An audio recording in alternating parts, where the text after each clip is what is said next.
Hello and welcome to another episode of Chestnut Checkers. I am your co-host Keith Riddle, sitting here with my other co-host Jordan Tampien, as usual. And today our guest is Steve Jones. How you doing? Thanks for having me. Yeah. Thanks for being on. Appreciate it. Every time I say Jones, I always think of that song, Mike Jones. Yeah. Mike Jones. You've heard that song? Yeah. Yeah. He's like, because half my friends probably say that to me, right? Anyways, Spokane local. Yes, I sir. always start there. Yeah, born and raised. Valley kid, went to East Valley growing up. And then I did a year in Hawaii in the 808 and did that. In the 808, like the Zip code. Zip Yeah. code, yeah. So Yeah. I spent a year in Honolulu. Is it Not to be area confused. code? Not to be confused with Area code, area right? code. Area code. Not to be confused with the 808 co-working space. Yeah. There we go.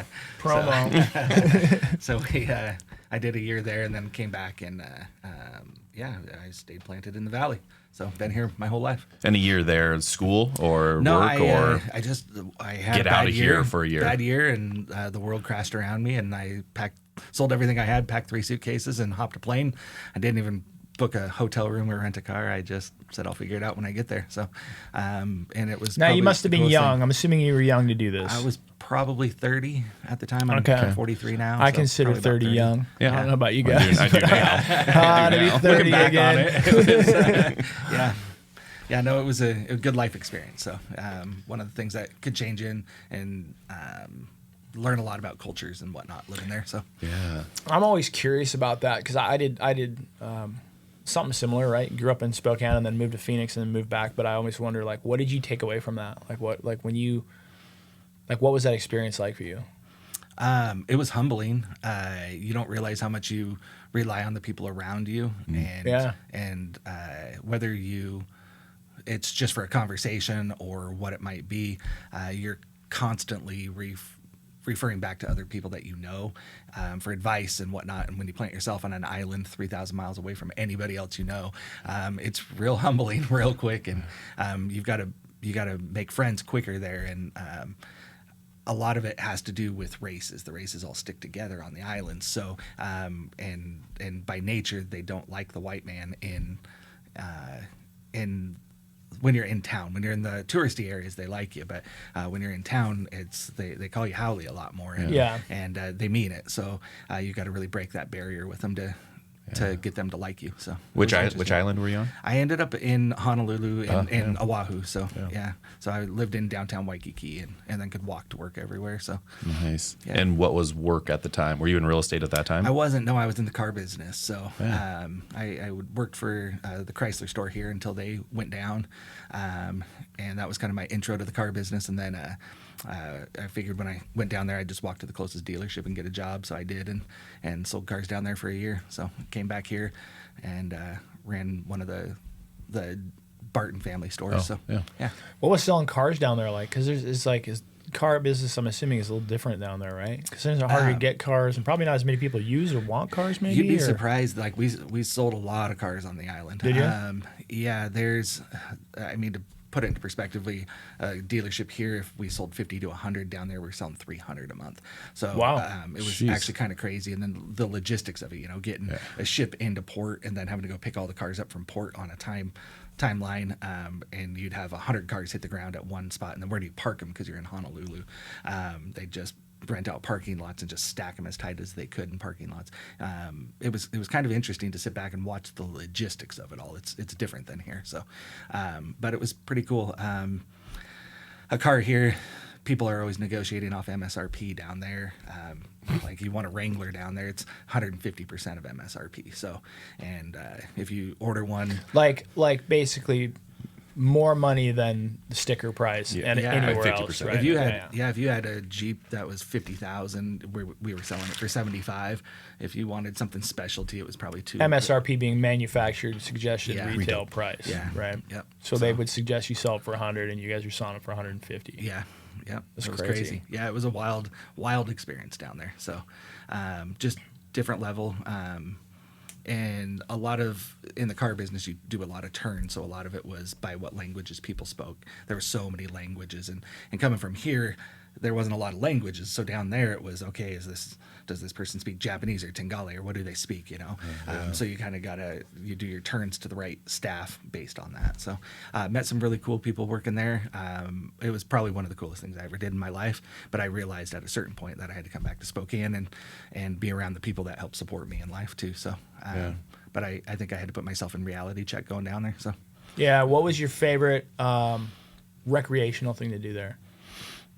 I am such a person that's just grateful for every day. So it's sitting on the beach watching the sunset. Yeah. You'd work a full day and still get to go to the beach and watch the sunset, and that was just probably my favorite thing to do. There's a couple hikes there that I enjoy. There's still a couple hikes I'd like to do that I'm probably not physically capable of doing anymore. But there's a railroad tie hike there that scales up a mountain, and that's probably one of the coolest things to do. So when I took people there, it's physically demanding. But to go up there and do it and check it out and watch the sunset up there, drink a Coors Light up at the top, it was pretty amazing back in the day. So, I can imagine. So I can sit on a beach just long enough to figure out if there's fish in the water and how I'm going to angle there. That's so true. My wife's always like, "Sit down, you ADD asshole! Like, calm down." Yeah. So then you moved back to Spokane. Yeah. And you've been here ever since. Yeah. So you were there for like what, a year? A year, and then came back into the car business here.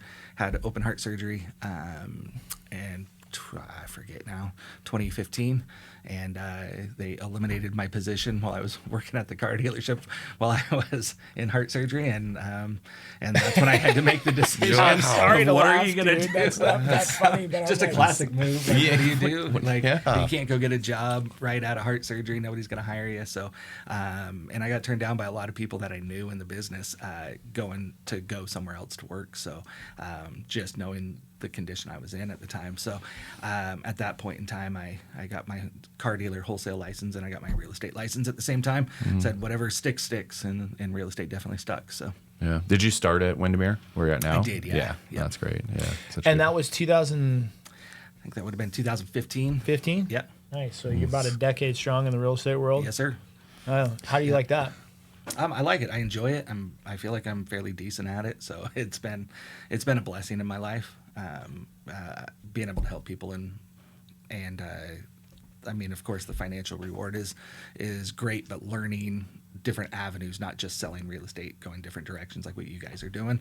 I appreciate that more than anything. It's getting your mind to expand and help teach others. So I love it. Yeah. Did you transfer a lot of skills? I mean, car sales is sales, right? So did you transfer a lot of the skills learned in car sales to real estate, or is it kind of starting over for you there and just? Yeah, I think I look at that a lot when I'm trying to look at how do I bring another person on, who's the next person I'm going to bring on to mentor, and eventually they'll take over my business. What does that person look like? And it'll probably be a car guy, unfortunately or fortunately. They've got the work ethic. They don't mind putting in 7 days a week, 10, 12-hour days. They've already got the work ethic built in. That was pretty brutal, living that life for a lot of years. But when it came to real estate, then it was still 7 days a week, but it was more on my terms a little bit to a point. So, or my client's terms, and sometimes I got to guide that. So, yeah, I still remember signing my first deal.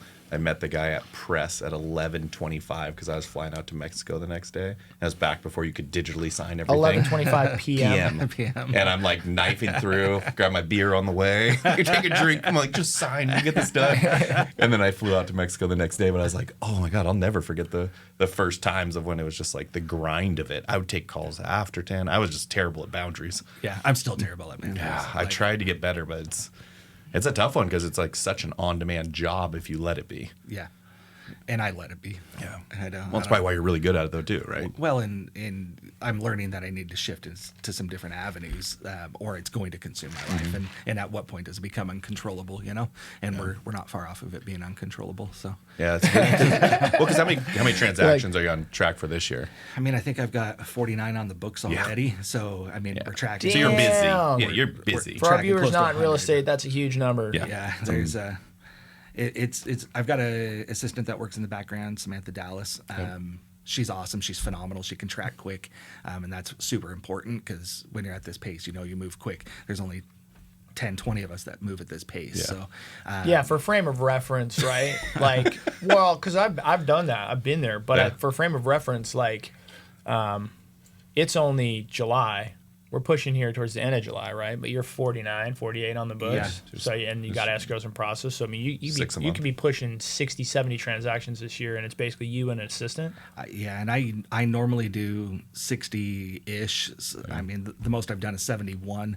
The average realtor is 4. Yes. There we go. To put it in context. It's Yeah. 4 It's in a year. 4. Annually. 4 I think annually. I'll be 80 plus this year. And I used to, when I hired and trained agents for years and years, I used to say, like, listen, if you can't do a deal a month, you probably should look for another job, period, right? Like, that was kind of my bar, which was obviously way above average, but average to me was the averages are highly skewed because there's agents that have licenses that do 0 deals, essentially, or they're in their retirement, or they're only part-time, yada, yada. But I would tell them, if you can't do a deal a month, like, that's bare minimum. Yeah. But the goal was always to get them to be consistently producing 2 deals a month. Like, that was the goal. It's like, listen, you're going to start out, and my initial goal is going to get you to do a deal a month consistently. You can make a living off a deal a month. Yeah. Like, you can now. You couldn't back then as well, because now the average price range is pushing 425, 435. Back then, my average price range was $140,000, right? Yeah. So, but cost of living were lower. Anyways, but what I would always say is, the goal is to get you to do 1 a month, bare minimum, and then long term, we want to get you to doing 2 a month. But I would say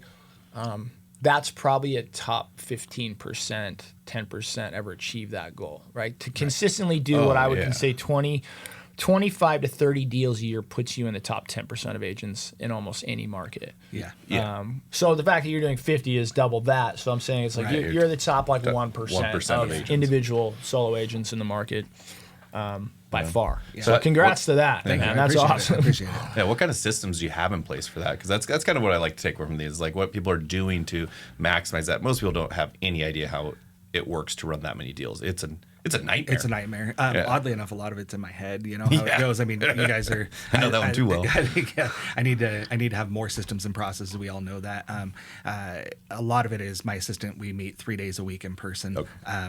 We go over every single transaction, every single buyer, every single seller that we're working in the background. And I really have a goal that my buyers and sellers don't. I make them try to feel like they're the only deal I have. Yeah. I don't let them know I'm busy. I don't let them know other stuff's going on in the background. I try to make them feel like they are the number one every time, which is tough when you're juggling 10 to 20 at a time. But it still is working that way right now.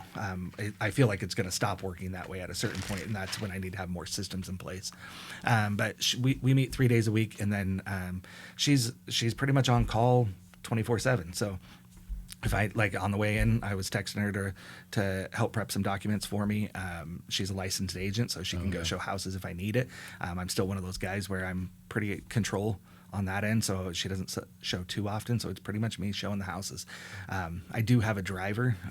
He does a lot of different stuff for me, like if I need little fixes done, water heater straps, stuff like that, he'll do them while we're out and about. Go check on properties that are vacant and whatnot. But having the driver, I've learned it takes 3 to 4 hours out of my day, so I can text and work while we're driving. So everybody kind of laughs. You're like the Lincoln lawyer, and it's like, yeah, but it saves me 3. It allows me to be done at 6, 7 o'clock at night instead of 9, 10 o'clock at night. So, yeah, because most people I knew doing that volume weren't showing. Yeah. Like they were producing that volume, but it was because they were just transacting, contacting, Listing negotiating. heavy, because when you're driving, you're twitting. How many miles do you put on your car a month? I'll do, I don't know, a month, probably 3,000 a month. Yeah. So we're driving a lot, and it's like this week I've got 2 up in Newport, so I'm going to be driving Newport 10 times this week. So it's that hammers on your schedule. So. Oh yeah. That's an impressive amount of production, man. Yeah. So if you could what's one thing you'd inject now as you're kind of living and going through it? That would be another feature. I wrote down driver. I'm gonna have to talk to Whitney about that. So. I could see some benefit there. But like, what's something else that you could have added in the last year to help kind of maintain or? I don't know. I'm such a control freak of it. I've got to learn to let go of some stuff. Yeah. We're starting to add other businesses to the mix now, so I don't have to work as much. We've been cleaning up a pretty solid mess for the last year, so my focus has been there. So really, what else could I do? I think adding another agent to the mix where I can refer some of the stuff that aren't direct referrals of people I know. I can refer other people out to them. And I think that's probably my next step. But how do I find that person that I think can eventually take over my business and do the volume? And it's probably not one person. It sounds conceited, but it's probably 2 or 3 people to do the volume. Yeah, for sure, man. Care of it. It's not conceited. It's probably real. I don't think too many people want it as bad as I did. So that's the flip side of it. Well, and you're dealing with a variety of issues there, right? Like just unpacking that is like, first of all, you're dealing with like their capability in general, right? So hiring somebody who's not as seasoned as you or doesn't have as experience as you, they're just not going to have the capability or capacity, period, right? Like you could hire the most hungry, hardest working, honest, best hire ever that might help you in 5 years from now retire. But their first year or two, they can't just step into what you do. They don't have the experience, right? No. They don't have the basis. And so that's when you talk about hiring somebody like that, your options are really like train them from the ground up, which takes time. 100%. And now you have to ask yourself, okay, now where do I find this time? Yeah. Right? Because I've already got a driver, and it's like all my time is in production. So 100%. Now you have to carve out additional time for like hiring and training. Or like you hire proven talent, like you hire somebody that you know can step into it. But now you're going to probably pay a premium, right? Like this is the equivalent of like professional athletes in sports. It's like you can get the first round draft pick quarterback, but you're going to groom him for the next 3 to 5, right? You're going to pay him league minimum, but you're gambling. Yeah. You're like, man, I don't know if this is going to work out or not, but I don't have to pay a lot for it, but I also got to groom him. Or you go hire the freaking, Tom Brady on his last 2 or 3 years, and you're like, dude, guy's got 5 rings, he's proven, he's a hard worker, blah, blah. And he's going to be like, yeah, I want $45 million. Right? Exactly. So it's definitely that transition period for you to replace yourself. Right? Not necessarily to make any hire, but to replace yourself specifically. It's probably a multi-person hire, and it's probably a concerted effort on your part to carve out the time and space to even make it happen. Like you're probably, if I had to guess, right, I'm just giving you my free advice here. It's like you're probably gonna have to look 2, 3, 5 years down the line and go, okay, I want to retire by 2030. It's 2025. I need to identify this person in the next 2. I need to train them for 2, and I need to have a succession plan that's 5 years long. 100%. And you need to actually plan that out. Otherwise, you're literally waiting for a miracle. You're waiting for like God to drop someone in your lap by accident that just happens to be a phenom and can take your business 100%. And that's what I feel like Zach Scott pulled that off. Yeah. He got a good guy to take over his business quite a bit and to help him out, and that's been solid. So I'm looking for that kind of system to roll with. I thought my assistant was going to be it, but she's got two kids, one in the oven right now, and she's moving to Indiana with her family. So she's still going to work for us in the background. Which I love. She's an assistant for both me and my other half, Kim Hines. Yeah. Kim does another 20-30 deals a year and takes care of our Idaho for us. So so Samantha will still work for us. But I need to add that extra person to the mix or 2, and then I think it's a 5-year plan to train them and succeed. So many people are calling me all the time recruiting, and it's like, you guys, I'm working on how do I get out of the business, how do I get in the business. It's going to be a 10-year strategy for me to leave the business, not just to continue doing what I'm doing. So I would hate for the business to be built, got good systems and processes in place, and just let it dissolve. It just doesn't make any sense to do that. So how do I create the succession plan? So we've had that opportunity. We've had that conversation multiple times between me and Jordan in previous podcasts about. We feel like that's a huge opportunity for like the younger generation right now, not just your scenario, but anybody like you in almost any industry. Like there's somebody out there right now that has a badass automotive shop, that has a badass like restaurant, that has a badass like CPA firm, and they're like, I make great money. I've been dedicated to this craft for 20, 30 years, but I have no succession plan or not anybody stepping in line. And they got all these kids that are going, I'm going to graduate high school, I'm going to go get a 4-year degree, and then I'm going to go into some traditional industry. And it's like, you might be better off finding like Roy, the guy down the street who's had a lawn care business for 25 years and already a book of business and already has all the tools and already has the resources and the accounts, and working under them as a mentee for 5 years, and you'll step into a multi-million-dollar company. that opportunity's not coming when you get your 4-year degree. I think you guys probably run into the same thing that I do, where like I've hired a few assistants in the past and everybody sees what I'm doing and you make it look easy, and in your head you're like, this ain't easy. Like it took a lot of sleepless nights to get to where we're at, but then they leave to go try and do it on their own, and then they're realizing, oh, it wasn't easy, and most of them have left the business now. There is still one that's in the business, but it's interesting watching that trend, and it's like, hey, if you guys would just stick with me, I'd show you how to make a lot of money, or whatever your goals really are, I'd show you that path. But it's always interesting how you hire the people and then they think they can be you, and it's, do you want it as bad as me is the question. So, and just like you guys just want it more than most, so, and that's why you guys stand out. So yeah, well, and that was what I was even thinking, like, we didn't really ever want to start a brokerage. Like, I just wanted a few fun friends to like hang around and sell products, and I think what I like about your approach, as I'm thinking through it more, is you just have such clarity on it. I think the issue of a lot of my stuff was there was just no clarity. I had curiosity with no clarity. Yeah. And so I was like, well, it would be fun. And then all of a sudden Keith came over and like, hey, can we join? I'm like, well, yeah, I guess that makes sense. Yeah. And before we knew it, I mean, I think at the peak, we probably had 140 agents. But the issue was I didn't know everyone. Like I lost the feel of why I wanted that to begin with. And I think what this last 2 years for me is I used to think it was just hard, but then I'm like, it wasn't hard. It was like, I'm getting so much more clarity around what I want. So it's hard because I'm looking back of like, if I would have had this clarity, I wouldn't have made that decision. Right. I would have said 4 Degrees is perfect at 40 agents that just love doing what they do. Yeah. And like that is a sweet spot for me now that I'm watching it. And I'm like, that's when I felt the hat, like with what we had. Because after that, it turned into, I'm not selling, I'm not doing anything. Like I'm a manager. Right. Of a business that's out in front. And I was like, I don't want to be Gary Keller. I'm not smart. Like I like reading his books. Like people ask me that all the time. Do you want to own your own brokerage? And I'm like, absolutely not. I'm like, that's like herding cats. Like you're trying to manage a bunch of people that want to be business owners or are business owners, and it's hard enough getting business owners to do what they're supposed to do anyways. 90% of the businesses fail. I'm sure that's a made up statistic, but that's pretty true. But it's I mean, you're trying to get those guys to do what they're supposed to do, and they're just not going to do it. And to me, that would just be a brutal lifestyle to live. So, well, until like I'll play the opposite of this. I loved it, but I loved it until I didn't love it. Yeah. And then it was just one of those things where, like, for me, it was just a moment in time, right? I think sometimes we get into business or anything in life, and then if you're good at it, people just expect you to do it forever, right? And it's like the guy who walks away from a Major League Baseball career after 10 years, and people are like, yeah, you still have 5 years in you. He's like, yeah, dude, I just done playing ball, right? Like, I'm done with the travel. I'm done with the thing. I did what I wanted to do. And so, but I actually loved it. I loved having a brokerage. I loved building it and growing it, and I loved training agents, and I loved that aspect of it until it got to a point where I just one day I was like, this is not what I want to do anymore. The hard part with that is I think a lot of people took that personally. Yeah. Like I was giving up on them or something. Yeah. I was like, no, dude, this is just a life decision for me. It's not a reflection on you, right? But that's the old, like, breaking up with your girlfriend in high school or something. You're like, hey, babe, it's not you, it's me thing, right? Like, they don't hear that. They're like, the heck with you, buddy. Well, and that, so back to it, I didn't necessarily love the structure brokerage, like having to navigate the NAR lawsuits and all the things that were happening. I loved the people, and I've always loved the people. Right.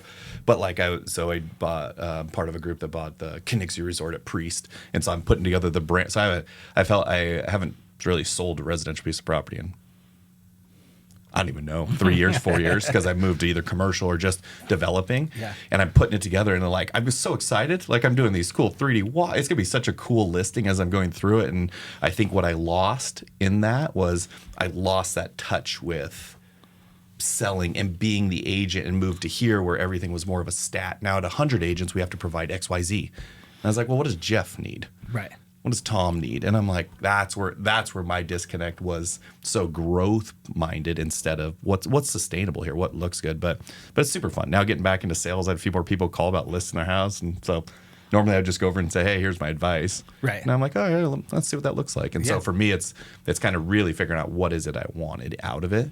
I just, sucks it took that long to kind of understand it, but also going through it, I was like, okay, I think there's people that love training. Like, you're a good trainer. You love training. I love doing. And so, like, I'll teach because on what I'm doing, and I love that. But, like, you put together very thoughtful, very intentional training lessons for people. Mine's more like, hey, I'm going to go do it and then watch how it is, and I'll share feedback. Right. Don't go this way, don't go this way, and then you apply it. And I think that was one big difference of even a synergy versus 4 Degrees. was where we were much more go out and go crush sales. We want to be the number one sales brokerage. Why? Because that's how we do it from a sales standpoint. But then come in and say, hey, what's our new agent onboarding look like? There's your desk. Hey, you're gonna call Jordan. See if he calls you back. Like knock on his door. And then we're like, so there was just systems and things that a good brokerage should have. And I feel like that's the one where it was like, do we go invest in all those, or is that the path we want? And so it kind of led to a little bit of what we're experiencing now. Well, and like it. knowing who you are and what you like is part of the puzzle, and then knowing who you are and what you are good at is another part of the puzzle. And I think a lot of times people naturally like the things they're good at because they're good at them, so you like them. But I think a lot of times it's two different things. Yeah. Right? So I can really like client interaction and like the sales world, and someone can be like, yeah, Keith, you've sold 3 houses in 6 months, bud. Like, you're not real good at it. Right? Like, you might need to go be somebody else's assistant. Yeah. Like, maybe you need to go work for Steve. Yeah. And that is going to be, a little bit of a trade-off of what you really like, but you're going to be, you make more money and have some more success. You're tying yourself to somebody else who's built for that role. I think the hurdle for you, Steve, and again, totally free advice, is just going to be like the behavioral profile that you have that makes a naturally gifted, high-producing agent. Mm-hmm.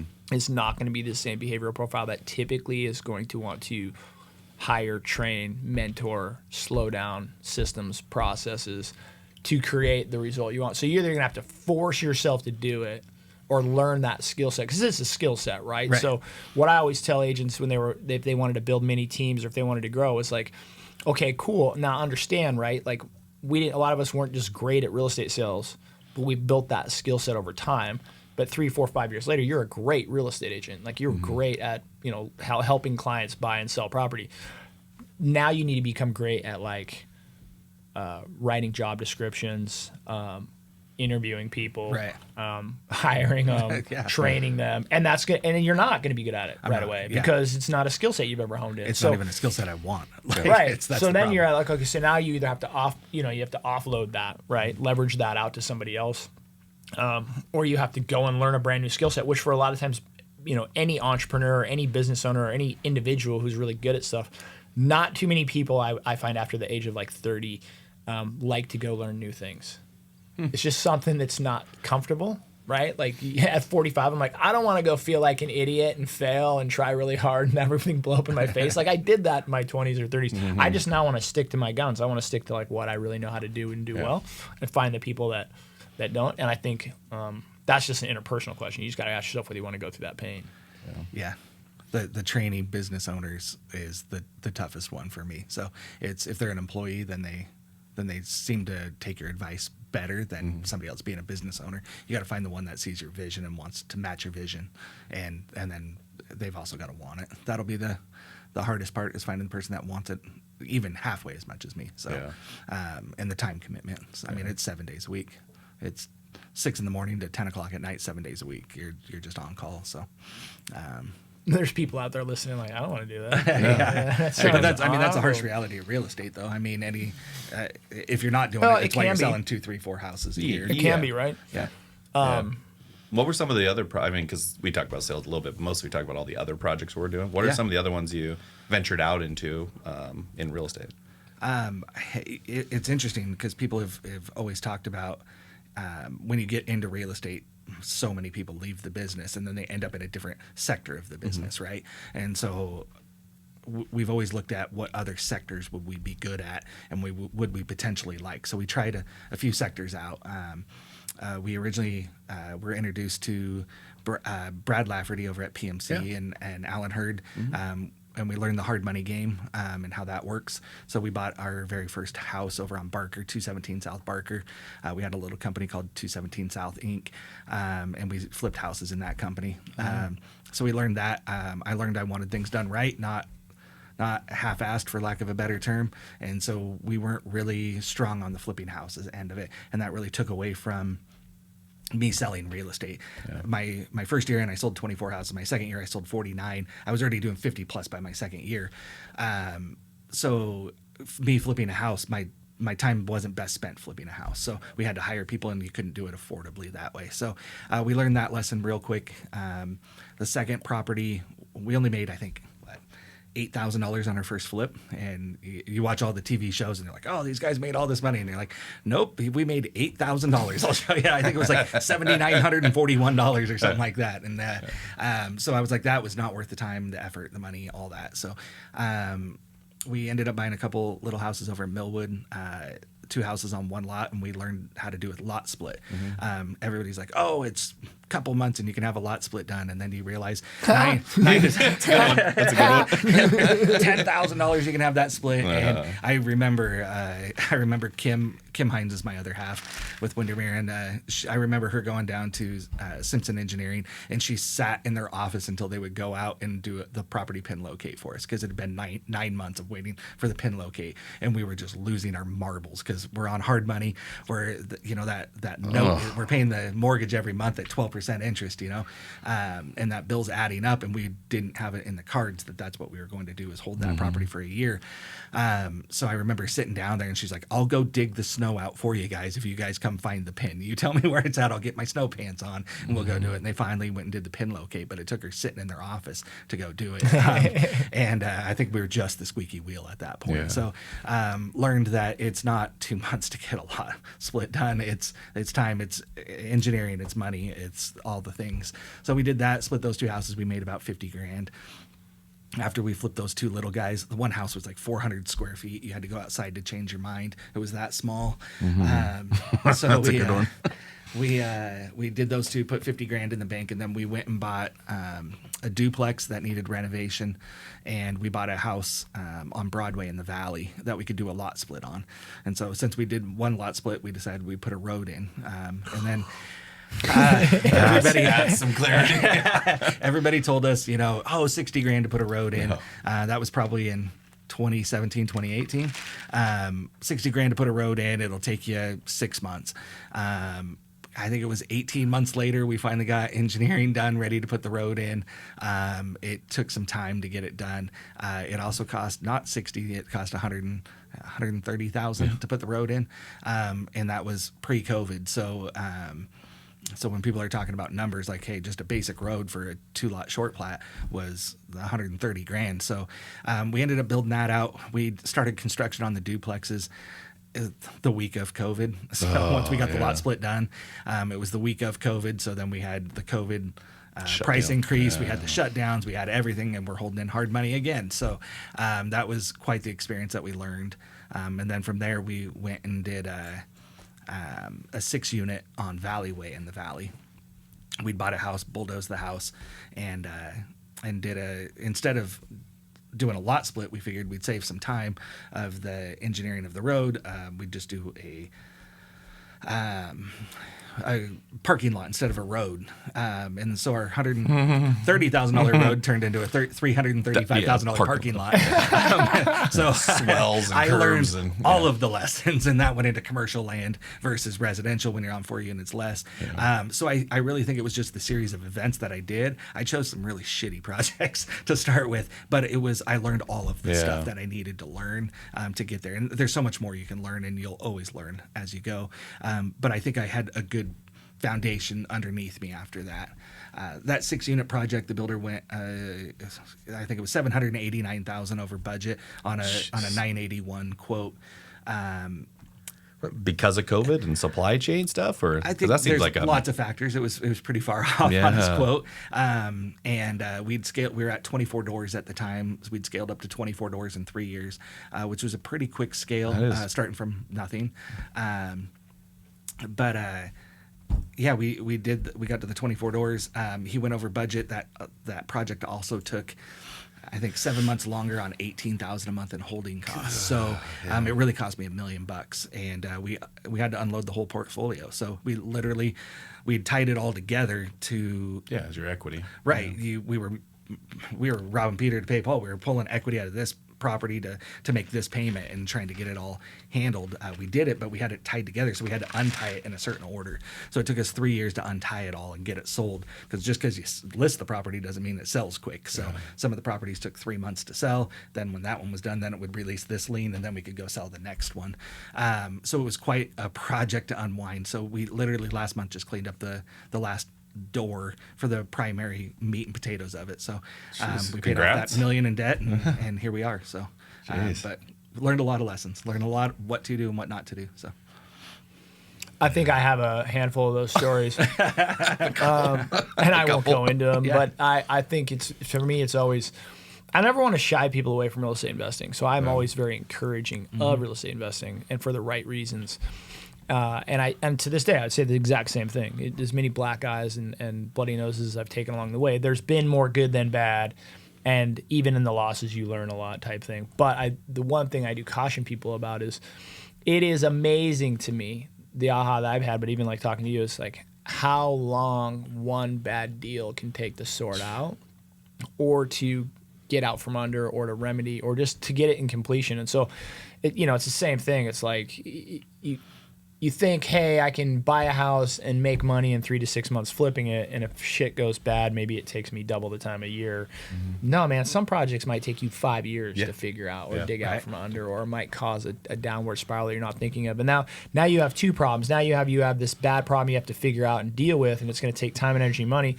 During that time, you're not a lot of times able to put together, facilitate other deals. Right. Because you're so absorbed and wrapped up in that bad deal. Yeah. And now you have to, at the end of the day, look at like the overall lost opportunity cost of like a bad deal isn't just like, paying off $1 million in debt and having to sell 10 properties to do it. It's, I wasted 3.5 years of my life.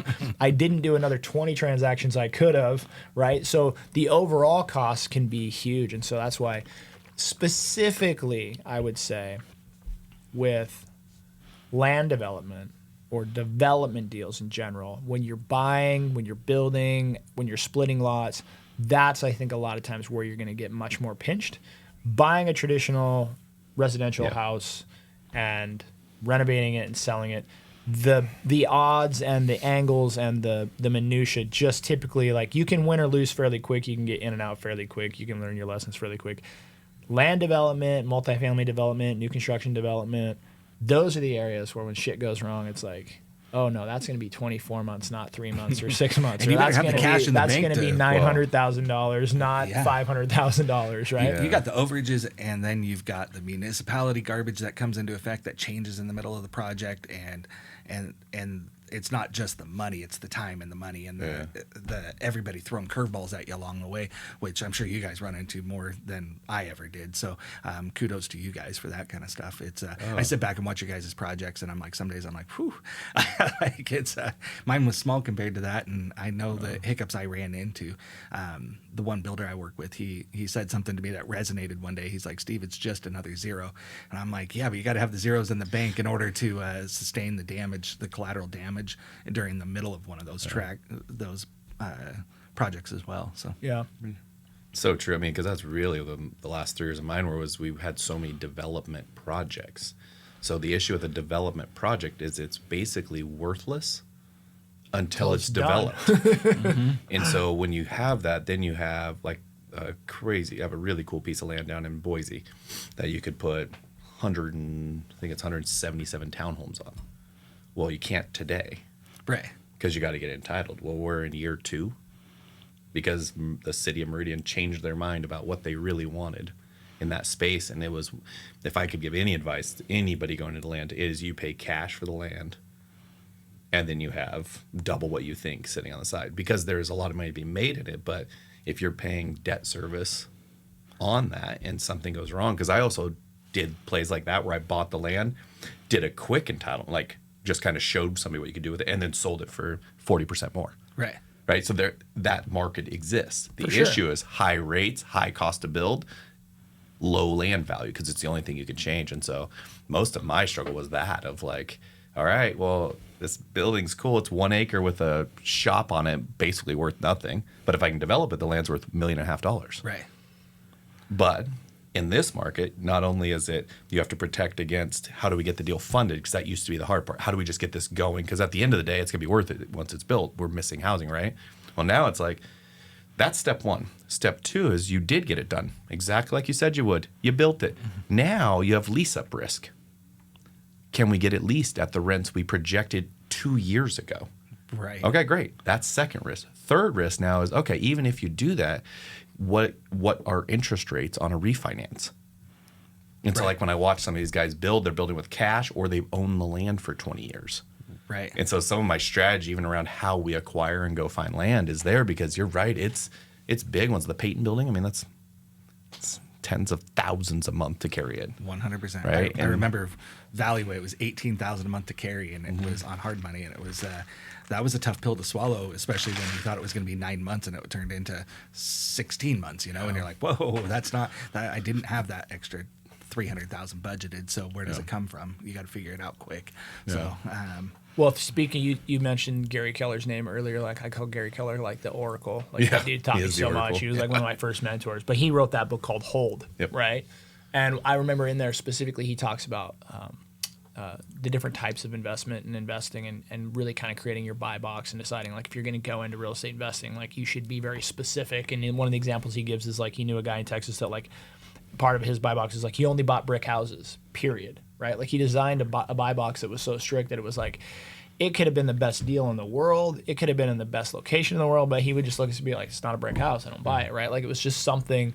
And the reason for that in Texas being that, you know, their ground shifts and blah, blah, blah, blah. But he was saying that that's how like committed this guy was, and he became this mega investor, but he just had this really tight buy box and he knew what worked. And I think a lot of us go into real estate investing with like shiny object syndrome, or if you're in the industry like we are, you get deals dropped in your lap, right? Like you're not. I woke up this morning intending to invest in nothing, and in an hour, someone could come in my office and be like, "Keith, check this out." Yeah, you got a good one, man. And I'm like, "Dang it!" Kim always has to tell me, she's like, "There's going to be another opportunity tomorrow. Let this one go." And it's so that happens a lot. But the moral of kind of Gary's story, as he wraps a little bow on it, is a lot of what people call investing is speculating.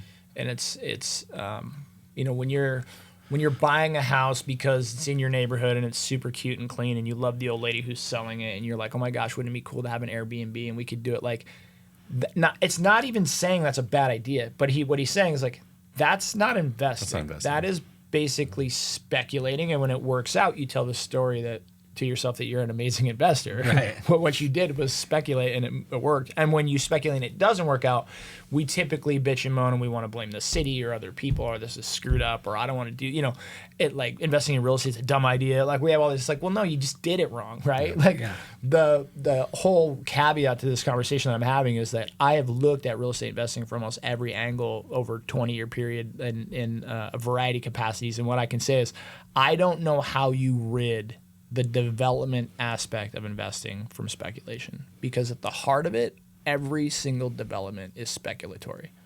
It's only worth what it's worth, like you're saying, Jordan, if you can get entitlements and if it pans out the way that you think it's going to pan out. But that's how money's also made in development, because if it already had entitlements and it was already developed, it would already be worth $3 million instead of $1 million. So you're always in the development game specifically. You're constantly buying stuff for $300,000 or $500,000 or $1 million, and you know that if you can pull off A, B, and C, it goes from being worth $1 million to being worth $3 million. Yeah. And when you do that right, everyone thinks you're a genius, or you tell yourself you're a genius, or they're like, I want to be a developer. But nobody sees the fact that like there's never a stamp guarantee on that. Yeah. Like city council people change, you know, the mayor changes, the building and planning change, like the state, like there's too many ways for it to go wrong 100%. in the middle. And like that's the part that nobody sees, is like even with the perfect plan, the perfect idea, and even when you bought it, you were like, you go down to the city or whatever and you're like, can I do this? And they're like, you absolutely 100% can do it.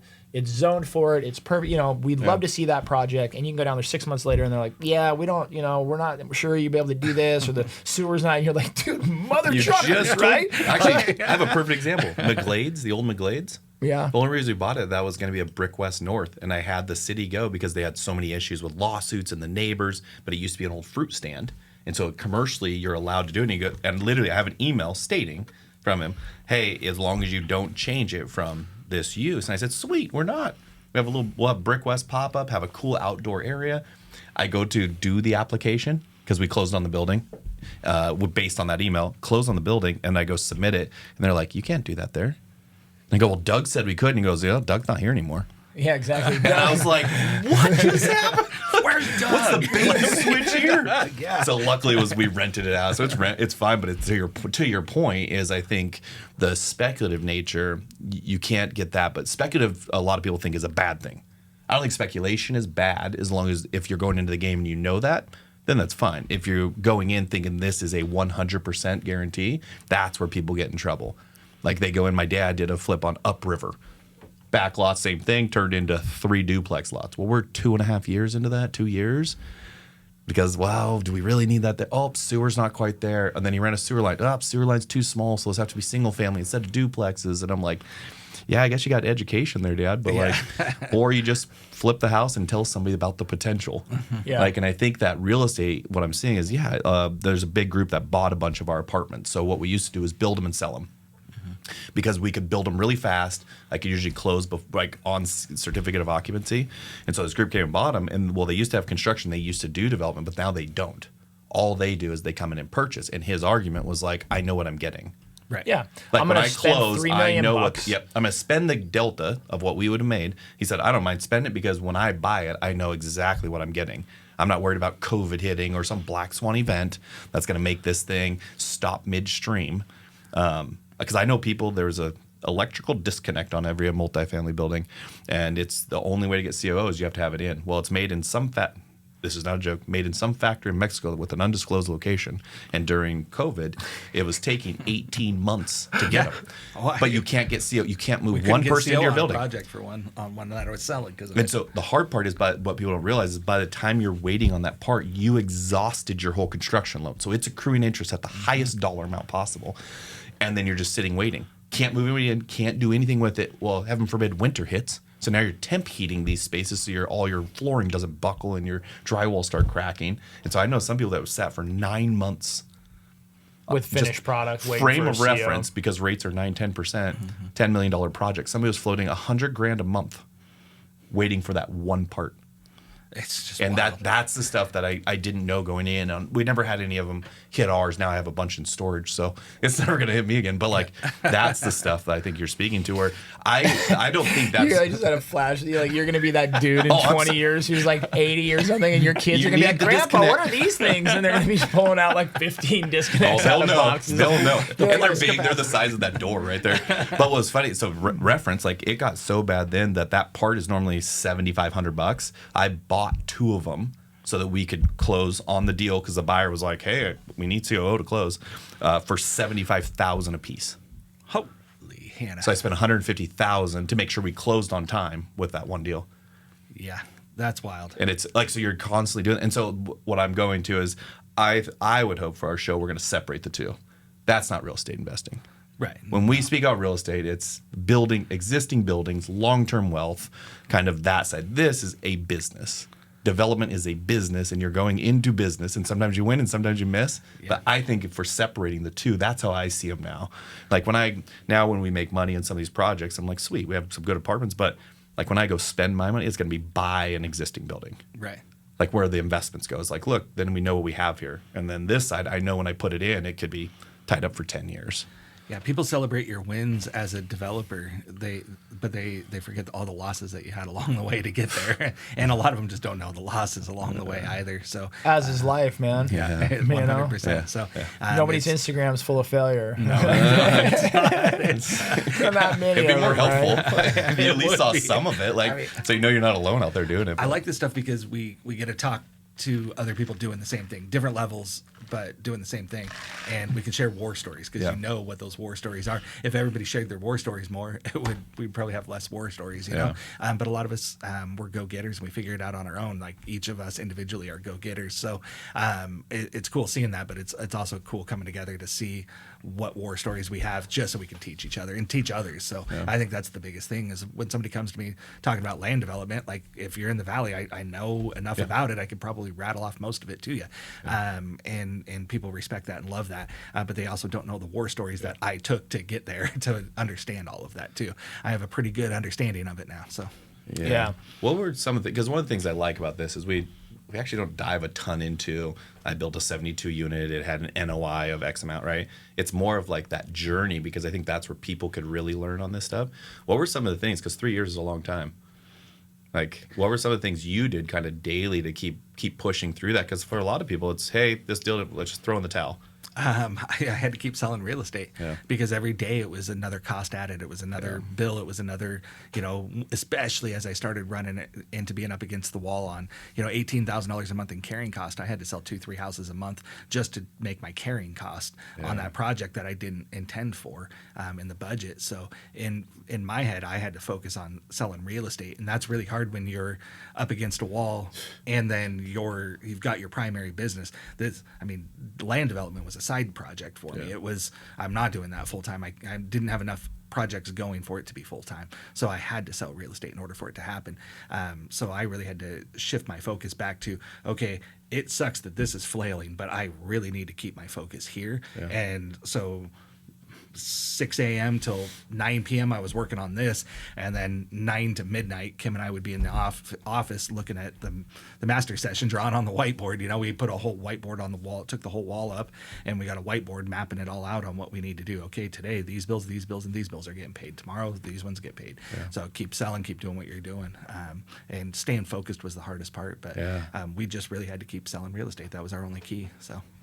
We were blessed that we were able to survive it. So we survived it, and we're good. So now it's we're gonna sit on the boat for the rest of the summer, and then go find the next land deal. Find something else stupid to do. Land deal. See if I got a land deal for you. You're gonna love it. There's one hit my desk the other day, and I was like, hey, this one looks pretty good, and she's like, boat, and I was like, you're right. We're gonna finish with the boat this year. Wow. Maybe next year we'll take a look at another project. So anyway, but that's the other thing that, to your point, is you can't discount is now when you see a deal, you're going to see all of the underlying. Like somebody can send me a deal now, and within 5 minutes, I can tell you pretty much what it's going to do. And I think that's what you can never take away. The financial pain and the investor side, or that piece of it's really hard. You need to show up and be present for that. But there's also that ability to problem solve, find things like nothing you'll ever find if you weren't backed into a corner to do it. Right. And the things you find about yourself and how you push forward. And I think what I did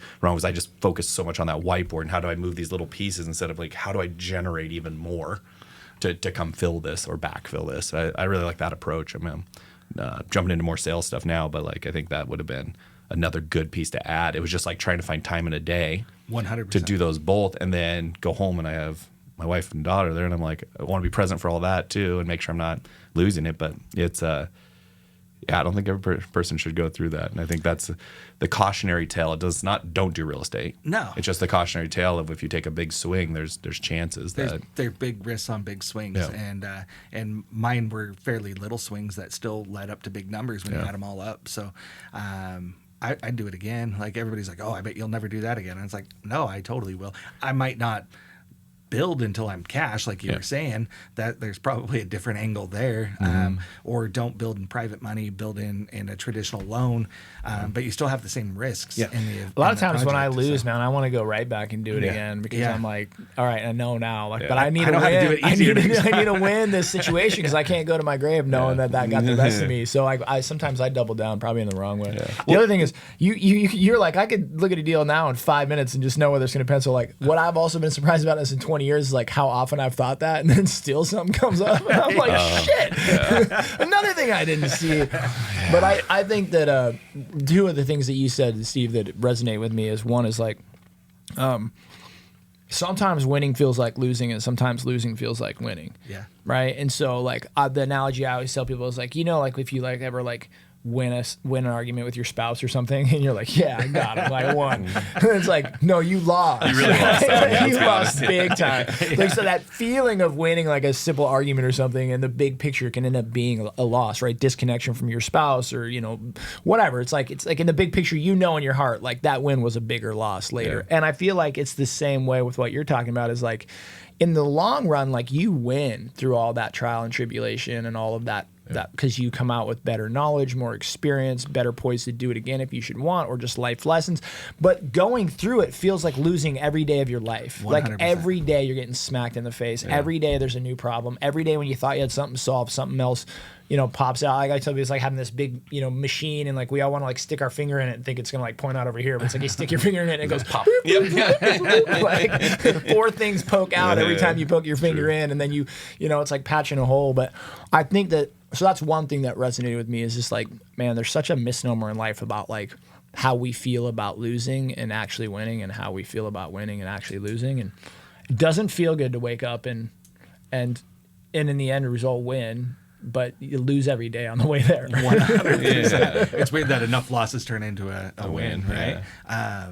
I was watching something on Millionaire Mindset the other day. It was just a short little clip, and they were talking about how a true entrepreneur, somebody out there doing it like you guys, it's you wake up every single day losing, and you get this win, and you celebrate for 24 or 48 hours, and you're on that high of that win, and then you're right back to the next project losing again, and you just keep doing it over and over again.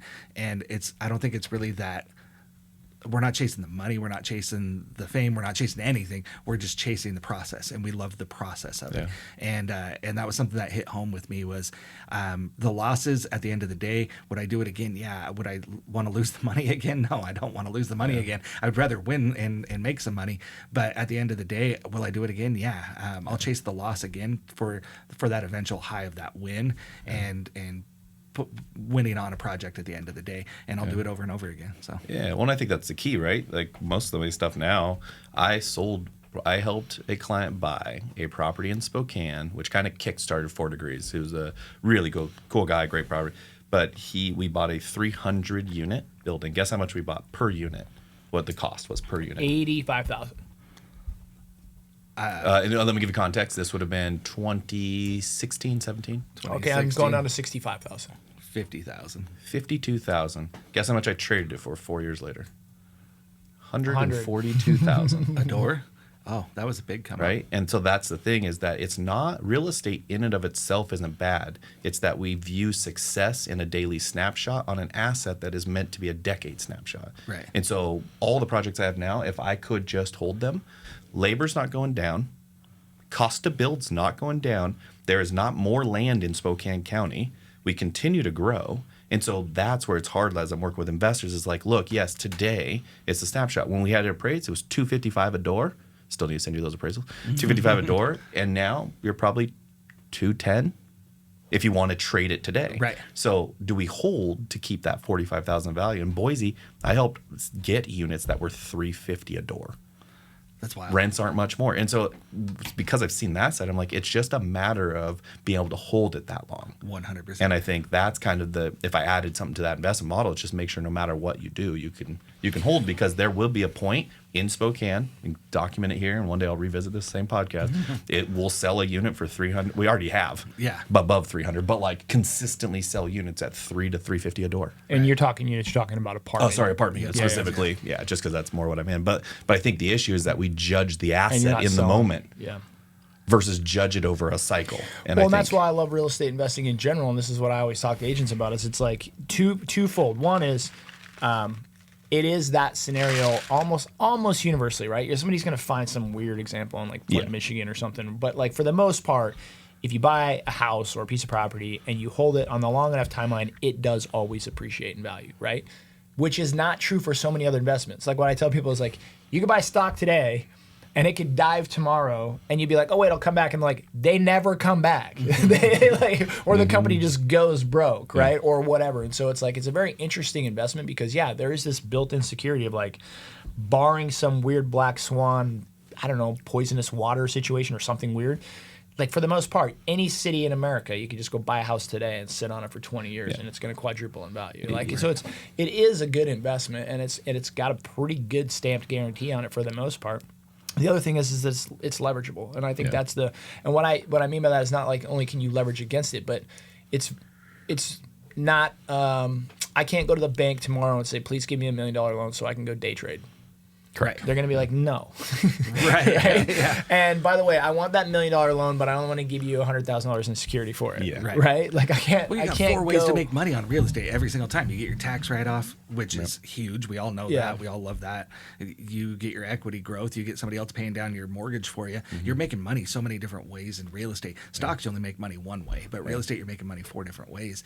And I always tell my clients, like, if you're going to buy something, hold it for at least 10 years, and you'll thank me later. Like you're not gonna. The first 2-3 years will be tough. If you get one bad renter, it'll be tough. But hold it for 10 years, and you're gonna thank me later. So you just can't judge it in that moment. That's what I'm having to realize with a lot of them. It's just like if you judge it at the lowest point, you're not going to like ever any investment. That's any investment. Right. Yeah. And I think that with real estate, it's even more important that you can weather the storm through it. But yeah, because you're talking about one-offs, like a Detroit where you lose your entire industry, so housing goes down. I think commercial has a little bit more flair, like an office building, probably literally lost value in some of those pieces. But I think overall, it's pretty. And even then, you're judging them on a short timeline, right? Exactly. Like, where will Detroit be in 50 more years, right? Or where will that office building be in another 20 years, right? You're still looking at a long. Yeah, and so I think back to it is like, yeah, you can't watch it like a stock market, right? And that's what people try to do. And then when it's really good, you're watching it even close because you're watching that's good. And then when it's bad, it's like, well, we got to get out of this. And they're like, well, no, that's like when you don't get out of it. You hold it and go. And so that's been a lot of my, like the last year where I'm like, no, hold the ones that you know are going to be fine in 5 years. Because it's a cycle. It's continually a cycle.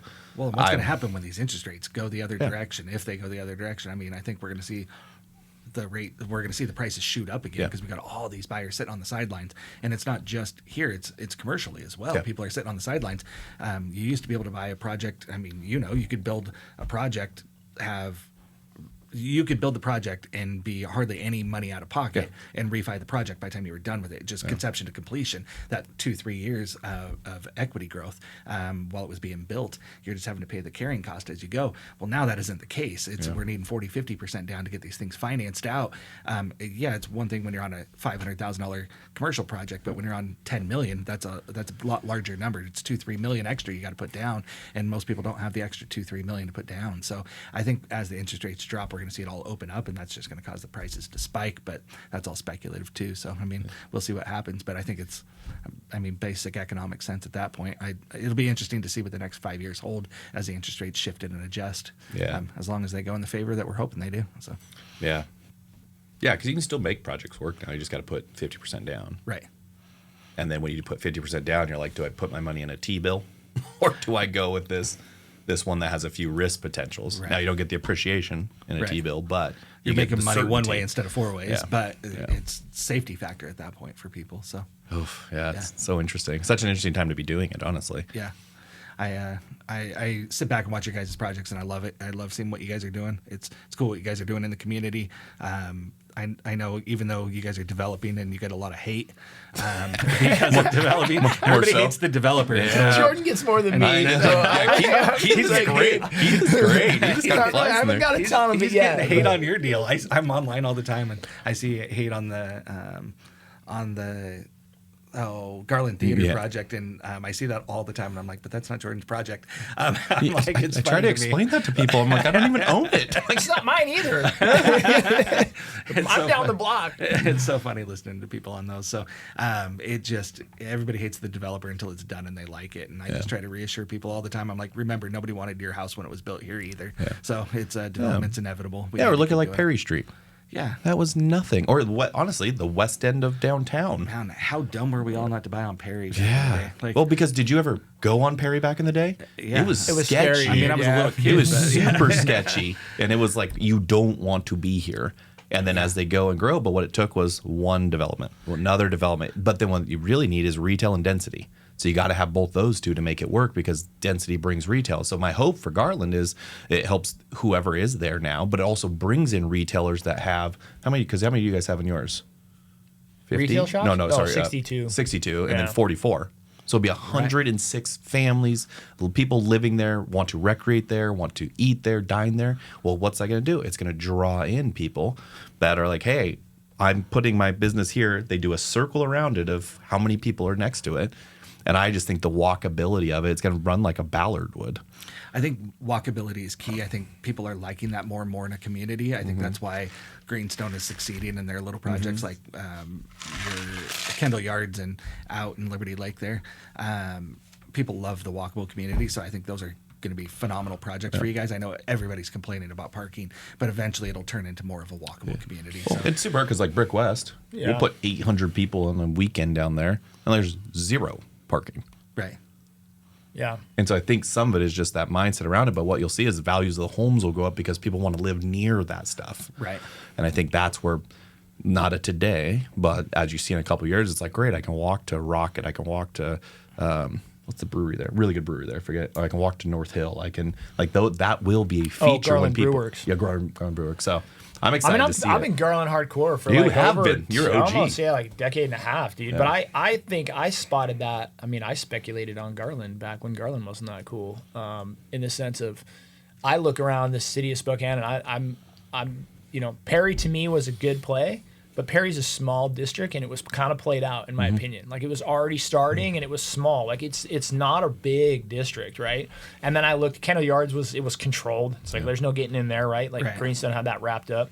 And then you kind of started looking, and you have these, like, bigger, longer corridors. Like, Monroe now's come back, It's good, right? yeah. It's got a lot of Monroe. But, like, beautiful. that's happened in the last 2-3 years, Well, right? Look at the stretch of Sprague out But here. remember the anger Sprague. over road dieting it and taking it down, and then all of a sudden I'm like, but now businesses will be there. Right. Yeah. Like now you're going to have a pedestrian community where all your businesses do better, and now are there complaints? And so sometimes for me it's like back to time.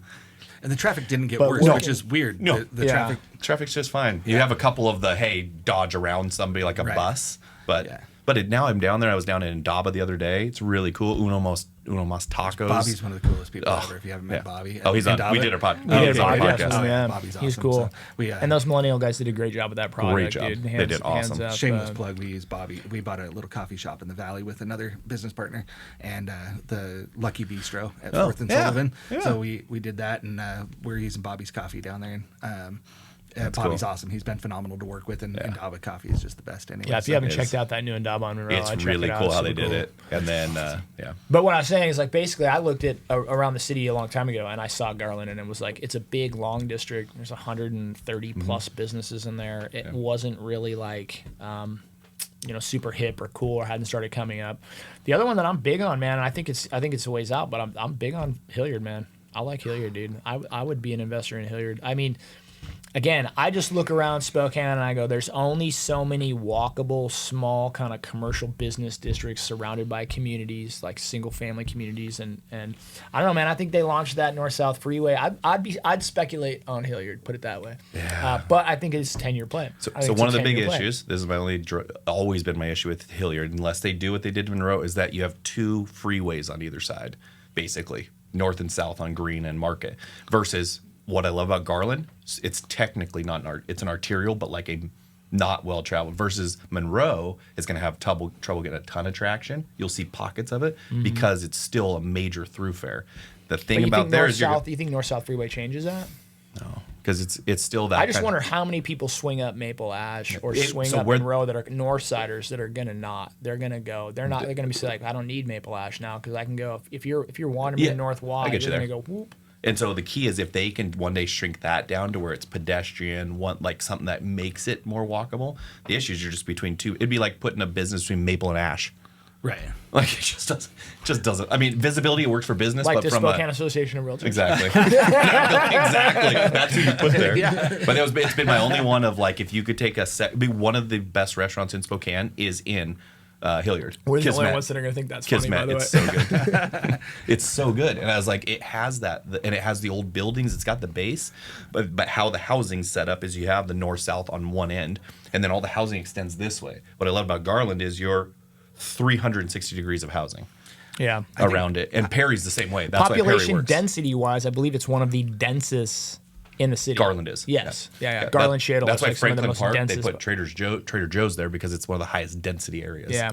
I think you're onto something there. I think it'd be cool. I think the persona of Hilliard and Spokane is always going to be its biggest battle. But I think if you get some people, But you know are that gonna only takes a minute for that to switch, and then it becomes 100%. cool, And- right? And at what point does Hilliard become cool at this point? And Yeah. I think I'm with you. I think we're probably on the cusp of that. I think we need some people that are going to go do some cool townhomes or something in there where it's a walkable community. Yeah. And if everybody feels safe walking down the street and it's a cool community, I don't see why people wouldn't come. Yeah. So and Yeah. the dirt's cheap there. So. Dirt's cheap. Well, I mean, and so one theory would be you'd stack like apartments on the east side up against the railroad, so you're driving people living right there, and then push it this way, so you got your single family on the west side, and that's what flows in. But then you have some density that exists and live there because I mean, it's all like Friends. A lot of things don't change from that show. Guess where the coffee shop was? At the bottom of the place they lived. Right. Like that is the reality. As traffic gets worse, as those get worse, you're going to focus on neighborhoods more. Yeah. And I think that to your point, sorry, I said no, I wasn't bullish on, but like I could see it. It's just going to require significant investment. It's going to take versus you Jordan don't. and Steve. Yeah, that's right. Yeah. Well, I said, sometimes people forget, or I forget that I've been in Garland for 15 years. Yeah. Right. So I think in another 10 or 15 years, Hilliard's a spot. Personally, I mean, not that there won't be other stuff coming along, but I'm saying as far as like an older, already existing current neighborhood. An actual neighborhood. An actual neighborhood. Yeah. Not one that's going to be created or developed, but I'm saying like existing, because Brown's Addition's already there, Perry's already there, Kendall Yards is already there, Millwood's there. I feel like that's Amelia's what already there. missing is we've got Millwood, we've got Ponderosa, but outside of that, we don't have that kind of neighborhood. And Valley is really against that. And I can't wait for Valley to kind of trying to bring Sprague back still, man. Well, so that's my perfect example of why the Valley will never get there is because you've created freeways as your normal drives.